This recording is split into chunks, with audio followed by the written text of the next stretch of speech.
दोस्तों नमस्कार, मैं संजय बग्गू, देश रोजाना के YouTube चैनल पर आपका स्वागत है। दोस्तों, राजनीतिक पारा चढ़ना शुरू हो गया है।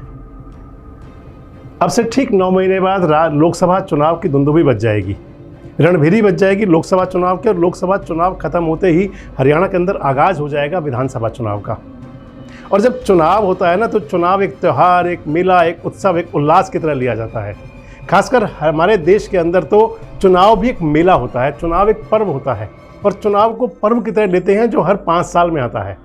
हालांकि कुछ विसंगति ऐसी हैं कि हमारे देश के अंदर नागरिकों को बहुत जल्दी चुनाव देखने पड़ते हैं। कभी पंचायत के, कभी नगर परिषद के, कभी सरपंची के, कभी लोकसभा के, कभी विधानसभा के। और यदि कोई उपचुनाव ना आ जाए तो भी हर साल में कोई ना कोई चुनाव आ जाता है। खैर, हम चुनाव की बात कर रहे हैं आपसे, जो आने वाले 2024 में होना है, पहले लोकसभा का और विधानसभा का। आपको हम बहुत दिन से ये बता रहे हैं कि जिलेवार आपको देश रोजाना बताएगा कि आखिर राजनीतिक माहौल कैसा है।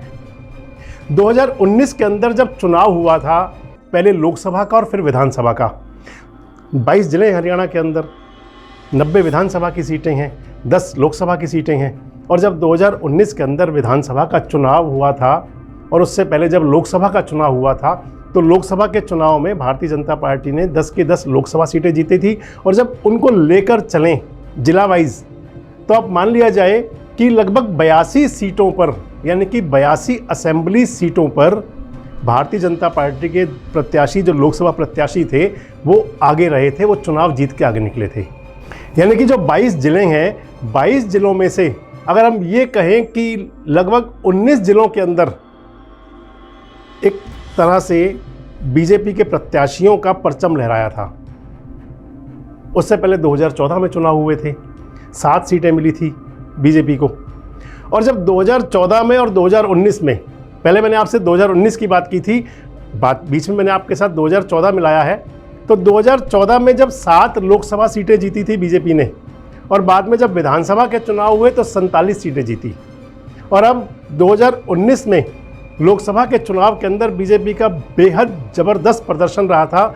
10 की 10 लोकसभा सीटें जीती थी, लेकिन जब विधानसभा का चुनाव आया तो 40 सीटों पर रह गए थे। और अब जब 2024 की तैयारी है, तो 2024 में माहौल कैसा है, हम आपको कई दिन से बता रहे हैं अपने एक वीडियो के अंदर कि जिलेवार देश रोजाना आपको बताएगा कि स्थिति क्या है। जिलेवार हरियाणा की श्रृंखला में सबसे पहले कल मैं आपके समक्ष आऊंगा पलवल जिले को लेकर, कि पलवल जिले की 3 विधानसभा सीटें जो बीजेपी ने तीनों की तीनों जीती थी, और जहां लोकसभा के अंदर भी तीनों सीटों पर भाजपा के प्रत्याशी कृष्णपाल गुर्जर आगे रहे थे, 2024 में वहां का क्या माहौल है। तो हरियाणा के 22 जिले, चाहे वो पलवल हो, मेवात हो, अंबाला हो, कुरुक्षेत्र हो, करनाल हो, हिसार हो, कैथल हो, यमुनानगर, चरखी दादरी, भिवानी, इन सभी 22 जिलों के अंदर कैसा माहौल रहने वाला है, लोग क्या सोच रहे हैं, एंटी इनकम्बेंसी कितनी कारगर होगी, जो भारतीय जनता पार्टी के कई जिले जहां वो 0 पे रहे थे, क्या कुछ बढ़ेंगे, और या कई ऐसे जिले थे जहां बीजेपी के प्रत्याशियों ने क्लीन स्वीप किया था, क्या वहां बीजेपी का परचम आज डाउन जा रहा है। क्या कांग्रेस, जो अपना बेहतर प्रदर्शन लोकसभा में नहीं कर पाई थी, कितना इजाफा हो सकता है उसके अंदर, और वो कांग्रेस जो विधानसभा के चुनाव के अंदर 31 सीटें लेके आई थी, अब कितना बढ़ सकती है। क्या माहौल रहने वाला है 2024 में, कल से हम सीरीज को आपके सामने लेके आएंगे, आपको बताएंगे कि कौन से जिले में क्या हो सकता है। कांग्रेस की जो भीतर घात है, कांग्रेस की जो आपसी लड़ाई है, वो उसको कितना नुकसान पहुंचा सकती है। इंडियन नेशनल लोकदल के नेता अभय सिंह चौटाला जो परिवर्तन यात्रा लेकर चल रहे हैं, जनता के दिलो दिमाग में इनेलो के लिए कितना परिवर्तन ला सके हैं। जननायक जनता पार्टी जो सरकार की भागीदार थी, 2019 के चुनाव से मात्र 8 महीने पहले जो पार्टी बनी थी, और जो 2019 के चुनाव में 10 विधानसभा सीटें जीतकर आज सरकार की भागीदार है, 2024 के चुनाव में जननायक जनता पार्टी का क्या होगा। अरविंद केजरीवाल के नेतृत्व में आम आदमी पार्टी हरियाणा के अंदर कितनी प्रभावशाली रह सकती है। 7 निर्दलीय प्रत्याशी बने थे विधायक।